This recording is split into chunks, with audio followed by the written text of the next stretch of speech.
हर हर महादेव। प्रिय भक्तों, आप सभी का हमारे YouTube चैनल में हार्दिक स्वागत है। प्रिय भक्तों, आज हम आप लोगों को ऐसा चमत्कारी मंत्र लेके आए हैं जिसको सुनने मात्र से आपके सारे रोग कष्ट दूर हो जाएंगे। और कोई भी व्यक्ति यदि इस मंत्र को सच्चे भाव से जप करता है या सुनता है या पाठ करता है तो उसके सभी प्रकार के रोग एवं कष्ट दूर हो जाएंगे। तो आइए ये वाला मंत्र हम लोग सुनते हैं, लेकिन सुनने से पहले मेरा एक छोटा सा रिक्वेस्ट है, यदि आप हमारे YouTube चैनल पे नए हैं तो इस चैनल को सब्सक्राइब करके कमेंट में हर हर महादेव जरूर लिखें। ओम त्र्यंबकं यजामहे सुगंधिं पुष्टिवर्धनं उर्वारुकमिव बन्धनान् मृत्योर्मुक्षीयमामृतात्। ॐ त्र्यंबकं यजामहे सुगंधिं पुष्टिवर्धनं उर्वारुकमिव बन्धनान् मृत्योर्मुक्षीयमामृतात्। ॐ त्र्यंबकं यजामहे सुगंधिं पुष्टिवर्धनं उर्वारुकमिव बन्धनान् मृत्योर्मुक्षीयमामृतात्। ॐ त्र्यंबकं यजामहे सुगंधिं पुष्टिवर्धनं उर्वारुकमिव बन्धनान् मृत्योर्मुक्षीयमामृतात्।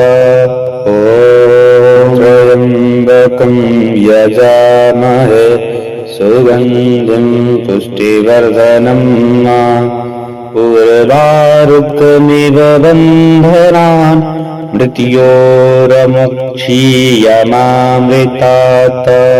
ॐ त्र्यंबकं यजामहे सुगंधिं पुष्टिवर्धनं उर्वारुकमिव बन्धनान् मृत्योर्मुक्षीयमामृतात्। ॐ त्र्यंबकं यजामहे सुगंधिं पुष्टिवर्धनं उर्वारुकमिव बन्धनान् मृत्योर्मुक्षीयमामृतात्। ॐ त्र्यंबकं यजामहे सुगंधिं पुष्टिवर्धनं उर्वारुकमिव बन्धनान् मृत्योर्मुक्षीयमामृतात्। ॐ त्र्यंबकं यजामहे सुगंधिं पुष्टिवर्धनं उर्वारुकमिव बन्धनान् मृत्योर्मुक्षीयमामृतात्। ॐ त्र्यंबकं यजामहे सुगंधिं पुष्टिवर्धनं उर्वारुकमिव बन्धनान् मृत्योर्मुक्षीयमामृतात्। ॐ त्र्यंबकं यजामहे सुगंधिं पुष्टिवर्धनं उर्वारुकमिव बन्धनान् मृत्योर्मुक्षीयमामृतात्।